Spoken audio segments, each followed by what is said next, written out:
आप देख रहे हैं नेटवर्क 10 और मैं हूं आपके साथ आशिमा त्यागी। सत्ता के टेम्परेचर में आप सभी का स्वागत है। यूपी के सीएम योगी आदित्यनाथ ने बाल सेवा योजना का शुभारंभ किया है और इस अवसर पर उनके साथ राज्यपाल आनंदीबेन पटेल भी मौजूद रही। इस योजना के तहत अनाथ हुए बच्चों के भरण पोषण, उनकी शिक्षा, चिकित्सा जैसी कई सुविधाओं की व्यवस्था की गई है और 18 साल की उम्र तक ऐसे बच्चे जिनके माता या पिता या दोनों की मृत्यु कोरोना से हो गई हो, इन बच्चों को प्रदेश सरकार की तरफ से 4,000 रुपए प्रति माह दिया जाएगा। और ऐसे बच्चे जो पूरी तरह अनाथ हो गए हैं और बाल कल्याण समिति के आदेश से उन्हें बाल्य देखभाल संस्थाओं में भेजा जाएगा। 11 से 18 साल तक की उम्र के बच्चों के लिए 12वीं कक्षा तक की निःशुल्क शिक्षा के लिए अटल आवासीय विद्यालयों और कस्तूरबा गांधी आवासीय विद्यालयों में प्रवेश करवाया जाएगा। ये इसलिए भी जरूरी हो जाता है क्योंकि इस महामारी में कई बच्चों ने अपने माता पिता को खोया है। यूपी के मुख्यमंत्री ने इन बच्चों की तरफ मदद का हाथ बढ़ाते हुए मदद की पहल की है। तो चर्चा आज इसी पर करेंगे कि योगी सरकार ने किस तरह से अनाथ बच्चों के लिए ये पहल शुरू की है और ये योजना आखिर है क्या और कैसे ये लाभ बेसहारा बच्चों तक पहुंच पाएगा। तो अनाथों के साथ योगी सरकार है, आज इसी पर चर्चा करेंगे। लेकिन उससे पहले एक बार ग्राफिक्स पर भी नजर डाल लेते हैं। तो बता दें कि अनाथों के साथ है योगी सरकार, तो अनाथ बच्चों की नाथ बनेगी योगी सरकार। तो ग्राफिक्स के जरिए सीएम बाल योजना क्या है वो आपको हम समझाने की कोशिश कर रहे हैं। कोरोना में अनाथ बच्चों के लिए बाल सेवा योजना, तो योगी सरकार अनाथ बच्चों की देखभाल करने वालों के लिए 4,000 रुपए महीना यहाँ पर देगी। 0 से 18 साल तक के बच्चों की देखभाल करने वाले लोग इसका लाभ ले सकेंगे। मुख्यमंत्री बाल सेवा योजना का लाभ लेने के लिए आवेदन करना होगा। तो कोरोना काल में अनाथ हुए बच्चों के लिए सरकार ने ये योजना शुरू की है और उन बच्चों तक लाभ पहुंचाने के लिए ये कदम जो उठाया गया है। तो अनाथ बच्चों को सरकारी बाल देखरेख संस्थाओं में निःशुल्क आवास दिया जाएगा। तो जब तक वो वयस्क नहीं हो जाते उनके अभिभावकों को 4,000 रुपए प्रति माह दिए जाएंगे ताकि उनका पालन पोषण अच्छे से हो सके। 11 से 18 साल तक के बच्चों को 12वीं तक की जो निःशुल्क शिक्षा है वो उपलब्ध कराई जाएगी। बालिग होने तक लड़कियों के विवाह के लिए 1,01,000 रुपए की मदद पहुंचाई जाएगी। वहीं बालिग होने तक बच्चों की चल अचल संपत्ति की भी यहाँ पर लाभ पहुंचेगा। 9वीं और इससे ऊपर की क्लास तक के बच्चों को टैबलेट, लैपटॉप की सुविधा भी उपलब्ध कराई जाएगी। तो कोरोना काल में जिनके माता पिता का निधन हुआ है उन्हें लाभ मिलेगा। तो आज यही जानने की और समझने की कोशिश करेंगे कि योगी सरकार की तरफ से जिन बेसहारा बच्चों को मदद के लिए कदम उठाया गया है कैसे ये लाभ उन तक पहुंचेगा, क्या लक्ष्य है, क्या एजेंडा है, किस तरह से अमली जामा पहनाया जाएगा। इन तमाम जो विषय हैं उन पर चर्चा करेंगे और चर्चा में शामिल होने के लिए हमारे साथ यूपी के राज्य मंत्री, पर्यावरण राज्य मंत्री अनिल शर्मा जी हमारे साथ मौजूद है। वहीं वरिष्ठ पत्रकार रमेश ठाकुर जी भी हमारे साथ मौजूद हैं। आप दोनों का ही बहुत बहुत स्वागत है नेटवर्क 10 में। अनिल शर्मा जी, सबसे पहले मैं इस चर्चा की शुरुआत आप ही के साथ करना चाहूंगी। सरकार का हाथ बेसहारों के साथ, तो सबसे पहले तो आपसे सीएम बाल सेवा योजना आखिर है क्या, कैसे ये लाभ पहुंचेगा और सरकार ने जो ये योजना बनाई है उस पर अमली जामा पहनाने का और लक्ष्य क्या है। बच्चों के लिए जो इस त्रासदी में जो मैं समझता हूँ कि हमारे जीवन की सबसे बड़ी त्रासदी हमने विटनेस किया है, उसमें अगर किसी बच्चे ने अपने माता पिता में से किसी को खोया है या अगर माता पिता भी हैं तो किसी अपने लीगल गार्जियन को खोया है, तो उनकी मदद के लिए प्रदेश के यशस्वी मुख्यमंत्री पूज्य महाराज जी ने ये योजना की शुरुआत की है और जो माननीय मुख्यमंत्री जी की संवेदनशीलता को दर्शाती है।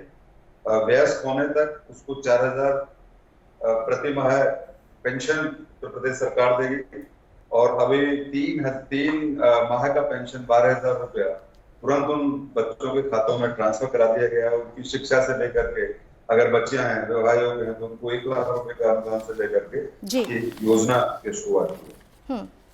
बिल्कुल एक कारगर योजना है और कहीं ना कहीं बेसहारा बच्चों के लिए कहीं ना कहीं फायदेमंद है। उनके भविष्य बेहतर को देखते हुए ये कदम कहीं ना कहीं सराहनीय इसलिए भी हो जाता है। मैं आऊंगी आपके पास, लेकिन हमारे साथ रमेश ठाकुर जी भी हैं, उनसे भी जान लेते हैं कि इस योजना को लेकर उनका क्या कहना है, उनका क्या रुख है। बाल सेवा योजना, अनाथ बच्चों के साथ सीएम योगी खड़े हो गए हैं, योगी सरकार ने अपना हाथ रख दिया है। आप इस योजना को किस तरह से देखते हैं रमेश जी?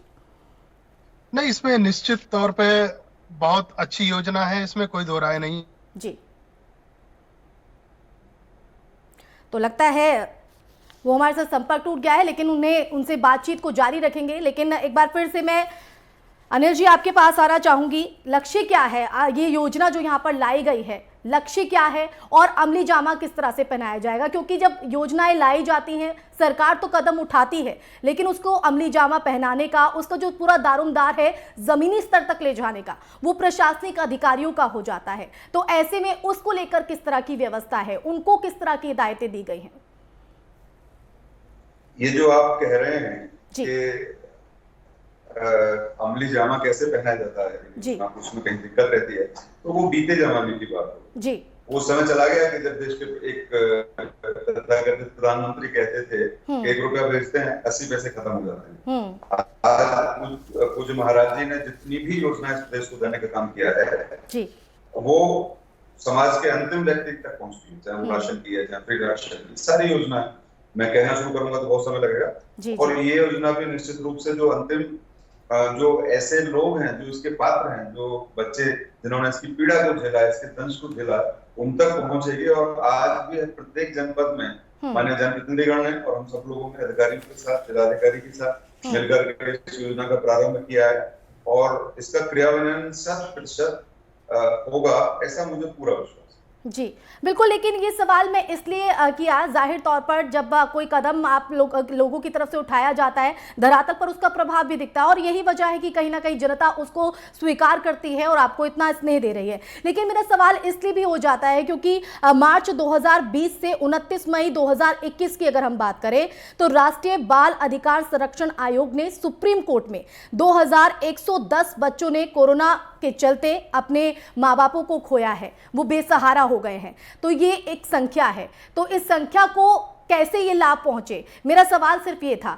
मैं ये जानना चाहती हूं कि धरातल पर उतरना कहीं ना कहीं इस लाभ का जो है पहुंचना एक बड़ा टास्क हो जाता है। तो ऐसे में जो संख्या सामने आई है अभी तक की, उस पर किस तरह से पहले इस योजना का लाभ मिलेगा, क्या क्या आपने व्यवस्था की है? तो मैं उस कदम को सिलसिलेवार आपसे समझना चाहती हूँ। एक तो जो पेंशन है, जो आर्थिक सहयोग उत्तर प्रदेश सरकार की तरफ से बच्चों को मिलने वाला है, तो वो इनके खातों में डीबीटी के माध्यम से वो पैसा जाएगा। और निश्चित रूप से इसमें देखिए समाज का भी बहुत बड़ा योगदान है और समाज में जो उनके लीगल, जो उनके गार्जियंस हैं या उनके परिवारजन हैं, जो ऐसे लोग हैं जिन बच्चों को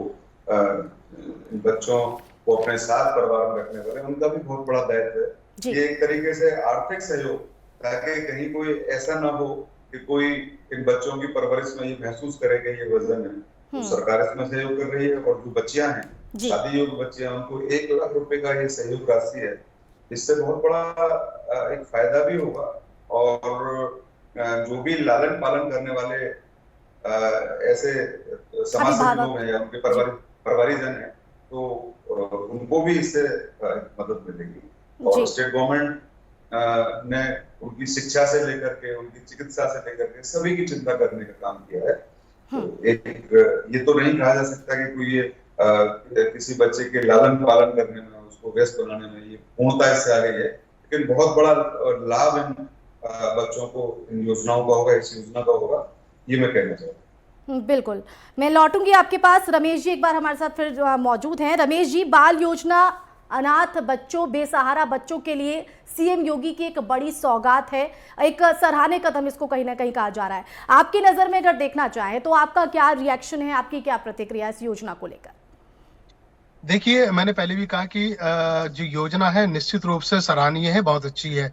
लेकिन होता क्या, जब योजनाओं को लागू करना या योजनाओं को बनाना ये कोई बड़ी बात नहीं है, उसको इम्प्लीमेंट किस तरीके से किया जा रहा है, उसका क्रियान्वयन किस तरीके, ये बहुत बड़ी देखने वाली चीज होती है।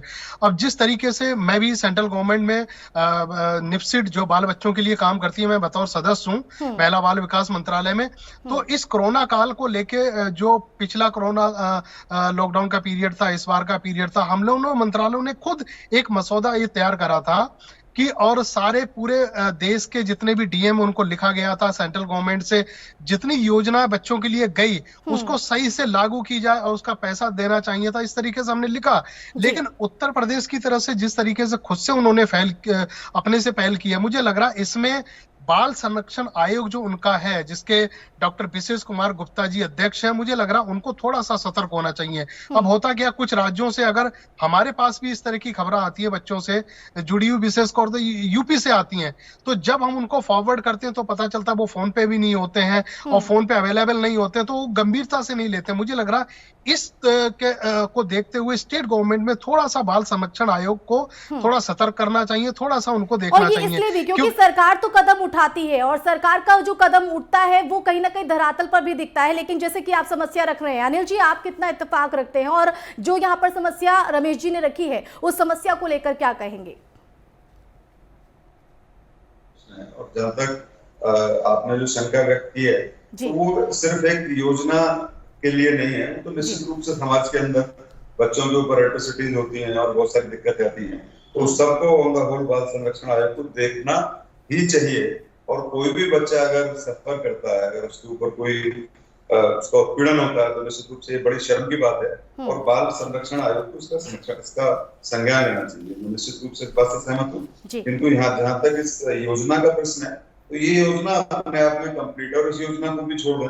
इससे पूर्व में प्रदेश सरकार ने पूज्य महाराज जी के नेतृत्व में जितनी भी योजनाएं लागू की और कोरोना काल के दौरान जो भी उनका इस त्रासदी को हैंडल करने का तरीका रहा है, जिस तरीके से प्रदेश सरकार ने काम किया है, वो विलक्षण है। आज उसका परिणाम हम सब लोगों के समक्ष है।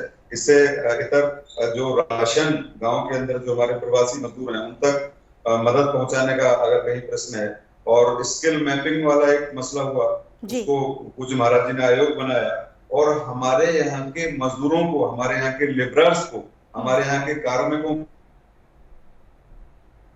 जी बिल्कुल बखूबी आप जो अभियान चलाया महाराज जी ने, वो विलक्षण जी बखूबी आप अपनी इस व्यवस्था को किस तरह से धरातल पर उतारा जाएगा इसको रख रहे हैं। रमेश जी एक बार मैं फिर से आपका रुख करना चाहूंगी, ये कदम इसलिए भी सराहनीय है क्योंकि बच्चों के भविष्य के लिए बेहतर तो है ही ये कदम, लेकिन अगर देखा जाए देश प्रदेश के हित भी कहीं ना कहीं इसमें निहित दिखाई देता है, क्योंकि यही बच्चे बड़े होकर कल भविष्य बनेंगे देश का, प्रदेश का। सभी को पता है, इसमें कोई कहने की दो राय नहीं है। मुझे लग रहा है जिस तरीके से यूपी ने पहल करी है, इस तरह की सारे स्टेट गवर्नमेंट को इस तरह की पहल करनी चाहिए। लेकिन सबसे बड़ी बात है, इसमें एक खाका आपको खींचना पड़ेगा कि इसमें जो बच्चे हैं, जो अनाथ बच्चे हुए कोरोना काल में, जिनके माँ बाप नहीं रहे हैं, उनको कलेक्ट कैसे करा जाए, इसकी जिम्मेदारी किसको दी जाएगी, इसको कलेक्ट करने की, इसको संग्रहित करने की जिम्मेदारी किसकी दी जाएगी। सिर्फ डीएम एसपी को कह के उनके ऊपर जिम्मेदारी टालने से नहीं हो सकता। मुझे लग रहा है इसमें बूथ लेवल पे, इसमें प्रधानों को, सचिवों को, तहसीलदारों को, सबको इन्वॉल्व करना पड़ेगा। एक कोर टीम बनानी पड़ेगी जो गाँव में भी जाए, जो कस्बे शहरों में भी जाए, तो ढूंढ के निकाले कि ऐसे कौन से घर हैं, क्योंकि देखो जिनके माँ बाप नहीं रहे हैं और बच्चे, उनका सहारा कोई नहीं है, तो वो खुद से मुझे लग रहा है इस योजना से नहीं जुड़ पाएंगे, वहां तक पहुंच नहीं पाएंगे। तो योजना के बारे में उनको बताना पड़ेगा, उन तक हमें पहुंचना पड़ेगा, ये बहुत बड़ी चुनौती है। बहुत अच्छा, ये कहीं ना कहीं एक पॉइंट है और इस पॉइंट पर ध्यान देने की भी जरूरत है। एक बार फिर से मैं अनिल जी आपका रुक करना चाहूंगी। आपने सुना होगा रमेश जी को, कहीं ना कहीं उन्होंने कहा है कि सरकार कदम उठाती है, धरातल तक भी पहुंचाती है, ऐसे में अगर जिन लोगों तक ये लाभ पहुंचना है वो उतने जागरूक नहीं हो पाते या उतने सक्षम नहीं होते हैं कि वो इस योजना का लाभ पहुंचाए, तो बूथ लेवल पर किस तरह से तैयारी है, किस तरह के कदम उठाए गए हैं ताकि ये योजना जिन लोगों के लिए लाई गई है उन तक उनका लाभ पहुंचे और जनता जागरूक रहे? मैं इस बात से 100% सहमत हूँ जी कि ऐसे बच्चों को चिन्हित करना, ऐसे पीड़ित लोगों को चिन्हित करना, ये बड़ी चुनौती है। किंतु मैं बताना चाहता हूँ, जब स्टेट गवर्नमेंट एक कदम आगे बढ़ाती है तो बहुत सारे समाज सेवी या साथी समाज में रहने वाले सकारात्मक सोच वाले लोग सामने आते हैं। इसके साथ साथ भारतीय जनता पार्टी उत्तर प्रदेश की अगर मैं बात करता हूँ, तो पूरा कोरोना काल में भी, चाहे राशन बांटने से लेकर के, भोजन देने से लेकर के, प्रवासी मजदूरों को मदद करने से लेकर के, जबरदस्त तरीके से समाज में आकर काम किया। और इस योजना को अमल में लाने के लिए भी जहां भी गांव में देहातों के हमारा जो ढांचा है भारतीय जनता पार्टी का, वो हर जगह, हर बूथ तक हमारा मौजूद है। तो मुझे पूरा विश्वास है कि एक भी व्यक्ति पीड़ित जो उत्तर प्रदेश में, जिसके ऊपर ये आपदा आई है कोरोना काल में, तो वो बच जाएगा, रह जाएगा, छूट जाएगा। तो मुझे ऐसा नहीं लगता। इसमें निश्चित रूप से भारतीय जनता पार्टी उत्तर प्रदेश का ये एक बहुत बड़ी भूमिका रहने वाली है और सारे हमारे हमारा शीर्ष नेतृत्व तो सारे हमारे लोग, जनपद स्तर के सारे लोग इसमें लगे भी हैं और ये योजना बहुत सफल होने वाली है, ऐसा मुझे पूरा विश्वास है। बिल्कुल रमेश जी, जिस तरह से आपने बात रखी और जाहिर तौर पर यहाँ पर उन्होंने भी आश्वासन दिया है कि बूथ लेवल पर भी पूरी तरह से तैयारी है और जो सरकार कदम उठाती है उसको धरातल पर उतारने के लिए उतनी ही भूमिका, उतनी ही गंभीरता दिखाई जाती है। आप इस बात से कितना इत्तेफाक रखते हैं? और सरकार अब जो योजना लाई है, जैसे कि आपने पहले भी पॉइंट रखा, आपको क्या लगता है कि इस योजना में कुछ क्या और एड ऑन किया जा सकता है इसको और बेहतर करने के लिए, ताकि ये जो लाभ है सीधा उन लोगों तक पहुंचे, उन बेसहारा बच्चों तक पहुंचे? आपने बिल्कुल सही बात करी है, इनकी नीयत में कोई खोट नहीं है। जो मुख्यमंत्री साहब महाराज जी जिस तरीके से योजना चला रहे हैं और जिस तरीके से योजनाओं का लाभ जन जन तक पहुंचे, तो हर कोशिश की जा रही है। लेकिन उत्तर प्रदेश की विशेष तौर पे अगर मैं बात करूं तो कई मौकों पे इनके जो प्रशासनिक अधिकारी हैं, डीएम हो गए, एसपी हो गए, ये किरकिरी करा देते हैं, इनकी चीजों को सही से लागू करने नहीं देते। कई पे कार्रवाई भी हुई है, कई नपे भी हैं। मुझे लग रहा बच्चों के लिए जो इस समय बाल सेवा जो योजना चलाई है, इस पे मुझे लग रहा किसी तरीके से कोताही नहीं होनी चाहिए। इनको पूरी तरीके से सतर्कता के साथ में और एक ईमानदारी के साथ में ये लागू कर देनी चाहिए और चिन्हित करना चाहिए उन बच्चों को, चाहे कोई भी दूर दराज, चाहे गांव हो चाहे कस्बा हो, वहां तक इनकी टीम जानी चाहिए और उन बच्चों को खोजना चाहिए। क्योंकि देखो ये बिल्कुल सच बात है, दूर दराज के गांव में अगर जिनके माँ बाप शहरों में काम कर रहे थे, तो जब उनकी कोरोना से मौत हुई तो बड़ी मुश्किल में तो उनकी बॉडी तो मिल भी नहीं पाई है। उन बच्चों को पूछने वाला, उन बच्चों की खैरियत जानने वाला भी कोई नहीं है। तो ऐसे में वो बच्चे दूर दराज गांव से निकल के शहरों तक नहीं जा पाएंगे। तो ये सबसे बड़ी बात है कि उन बच्चों तक आपकी जो शक्ति है, आपकी जो टीमें हैं, वहां तक पहुंचे और उनको लाभ देना चाहिए। और जब तक वो 18 साल के हो या 20 साल के हो, जो इसमें बाध्यता जो बनाई गई है, जो इसमें एक मसौदा बनाया गया है, कब उनको पैसा मिलना चाहिए, प्रॉपर गाइडलाइंस एक बनानी चाहिए जो मॉनिटर करे कि उन बच्चों तक ये चीजें पहुंची कि नहीं पहुंची। अब होता क्या, स्टेट देखो गवर्नमेंट आती हैं जाती हैं, अब ऐसा ना हो कि योगी गवर्नमेंट चली जाती है, फिर दूसरी गवर्नमेंट आती है, फिर तीसरी आती है, वो योजना पता चला एक सरकार ने चलाई, दूसरे बंद कर दी। मुझे लग रहा है बच्चों के साथ ऐसा खिलवाड़ नहीं होना चाहिए। उससे कोई फर्क नहीं पड़ता, लेकिन अब सरकार ने जो कदम यहाँ पर उठाया है उस पर अमली जामा किस तरह से पहनाया जाए, वो किस तरह से उसका जो लाभ है वो सीधा उन लोगों तक पहुंचा जाए जिनके लिए योजना लाई गई है, ये हमारा कहीं ना कहीं मकसद है। और यही समझने की कोशिश कर रहे हैं अनिल जी से, क्योंकि वो सरकार के नुमाइंदे हैं और उनको बेहतर तरीके से पता है और एक एक करके वो चीजों को रख भी रहे हैं। अनिल जी, रमेश जी को आपने सुना होगा, उनका ये कहना है कि सरकार जो कदम उठाती है धरातल तक ले जाने के लिए जो जिम्मेदारी है वो कहीं ना कहीं जो बूथ लेवल पर प्रशासनिक अधिकारी की हो जाती है और प्रशासनिक अधिकारी ही किसी मौके पर जो अपनी किरकिरी है वो करा देते हैं। तो क्या आप भी ये मानते हैं? अगर मानते हैं तो उसको लेकर किस तरह के कदम है, अगर ऐसा नहीं है तो किस तरह की हिदायतें आगे? एक तो भाई साहब रमेश जी की एक बात को मैं बताना चाहता हूँ, उन्होंने जो शंका व्यक्त की सरकारों के संबंध में, तो अभी भारतीय जनता पार्टी की सरकार आने वाले 20 वर्षों तक इस प्रदेश में रहने वाली है। निश्चित रहे, ये बच्चे जब तक व्यस्त होंगे तो पूज्य महाराज जी मुख्यमंत्री रहेंगे, भाजपा की सरकार प्रदेश में रहेगी। दूसरा, जहां तक बात है, देखिए इतना बड़ा स्ट्रक्चर है, उत्तर प्रदेश की 23 करोड़ की आबादी है और पूर्ण परफेक्शन तो कभी किसी में नहीं होता, कहीं ना कहीं कुछ चीजें छूट जाती हैं, कुछ चीजें कुछ लोग ऐसे होते हैं ठीक से अपनी जिम्मेदारी को नहीं निभाते हैं। तो उसके लिए जहां तक वर्तमान सरकार का प्रश्न है, उसको बड़ी गहराई से माननीय मुख्यमंत्री जी उसका संज्ञान भी लेते हैं और उसको कार्रवाई भी होती है। और अभी तक जो मैंने देखा, जो मेरा अपना अनुभव है, जितनी भी योजनाएं, जो भी निर्णय उत्तर प्रदेश सरकार ने लिए हैं अंत में बैठे हुए व्यक्ति के लिए, उसको लाभ पहुंचाने के लिए, वो अंत तक उसका लाभ पहुंचा है। ये मेरा अपना एक्सपीरियंस है। राशन की अगर मैं बात करूं, इतना बड़ा करप्शन, इतनी बड़ी घूसखोरी यहाँ राशन वितरण में पहले हुआ करती थी, किंतु आज जिस तरीके से टेक्नोलॉजी का सहयोग लेकर के और सारी चीजों को अधिकारियों को निर्देश दे करके उनके ऊपर सख्ती करके माननीय मुख्यमंत्री जी ने जो किया है कि आज नेशनल पोर्टेबिलिटी, आप राशन डीलर से नहीं संतुष्ट है, कहीं और से भी आप ले सकते हैं और ई-पॉस मशीन के माध्यम से आपको राशन देना ही है। और वो वहां बीच में पलटी होकर के जो राशन बिकता था वो आज लगभग समाप्त है इस प्रदेश के अंदर। ये मैंने एक बात बताई है, ऐसे सारी योजनाओं को अगर हम देखते हैं तो उसका जो क्रियान्वयन है और जो उसका फायदा समाज को, आम जनता को मिलना चाहिए, किसी हद तक पहुंचता है। और अब ये कहना कि भाई कोई चीज परफेक्ट है, आप कोई एक चीज पिक एंड चूज करके और उसको आप हाईलाइट करेंगे, तो ये तो इस पे तो मैं नहीं जाता हूँ। लेकिन फिर भी लाभ इन योजनाओं का जितनी भी उत्तर प्रदेश में स्टेट गवर्नमेंट ने पूज्य महाराज जी के नेतृत्व में जो चलाई है, चाहे वो कोरोना या उससे पूर्व में, उन सब का लाभ समाज को, प्रदेश को। बिल्कुल, और इस बात से हम भी सहमत करते हैं, क्योंकि कहीं ना कहीं अगर देखा जाए तो सीएम योगी खुद धरातल पर उतरकर अपनी भूमिका को निभाते नजर आते हैं, चाहे वो कोरोना काल में हो या सरकार की तरफ से जो योजनाएं चलाई जा रही हो। वो कहीं ना कहीं रमेश जी ने भी उस चीज को माना है। उन्होंने कहा है कि अधिकारी ऐसे नपे हैं जिन्होंने कोताही बरती है। ठीक है रमेश जी, यहाँ पर हमने इन पॉइंट्स को जाना और कहीं ना कहीं सरकार को भी इस पर ध्यान देना होगा, और सरकार की तरफ से जो अनिल जी बैठे हैं उन्होंने भी ये साफ कर दिया है कि अगर कहीं कोताही होती भी है तो उसे बख्शा नहीं जाएगा। लेकिन अगर देखा जाए तो क्या बाकी राज्यों के लिए भी ये प्रेरणा है सरकार का कदम?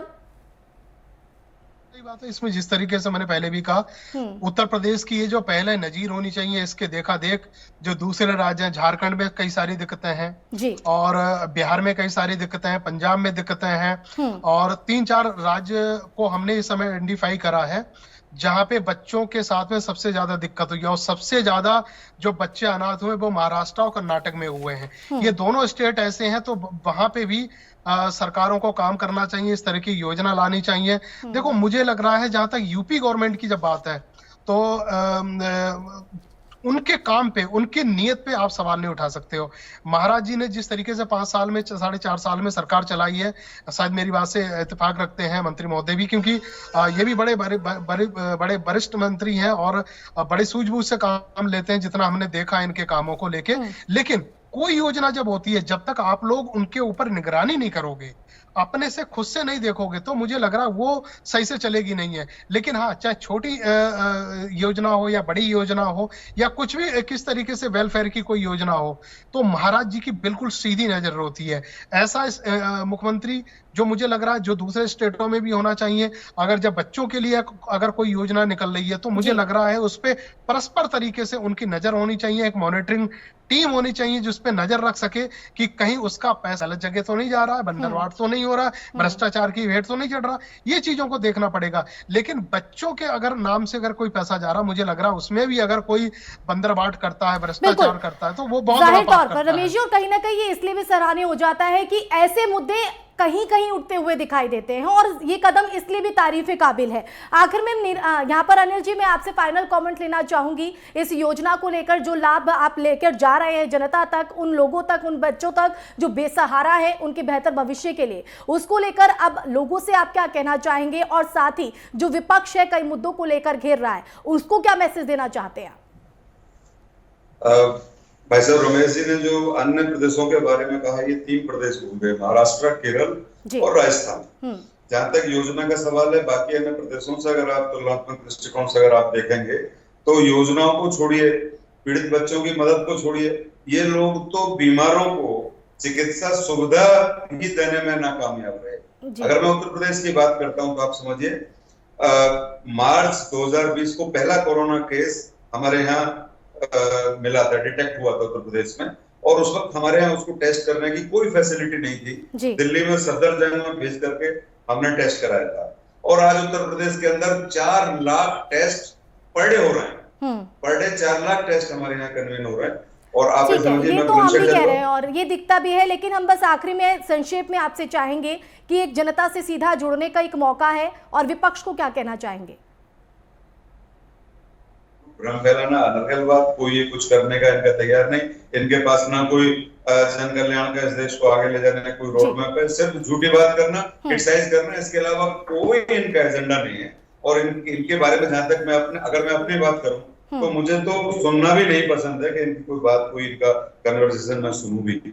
और ऐसा ही जनता भी इसी तरीके से इनको रिजेक्ट करने का काम करती है। ठीक है अनिल जी और रमेश जी, आपका बहुत बहुत शुक्रिया। और अनिल जी, आपको शुभकामनाएं इस योजना के लिए कि धरातल तक जिस लक्ष्य के साथ सरकार ने कदम उठाया है ये लक्ष्य पूरा हो और धरातल तक उन लोगों तक ये मदद पहुंच पाए, क्योंकि कोविड काल में जिस तरह से बच्चों ने अपने माँ बाप को खोया है उसके बाद उनके भविष्य की चिंता बन जाती है, और उसी की चिंता करते हुए सीएम योगी की तरफ से ये अहम फैसला लिया गया है। और इस अहम फैसले का अब धरातल पर किस तरह से असर दिखता है, कितना लाभ इन बेसहारा बच्चों तक पहुंचता है, देखना रहेगा। इसी के साथ इस बुलेटिन में फिलहाल इतना ही। आप देखते रहिए नेटवर्क 10। जय हिंद।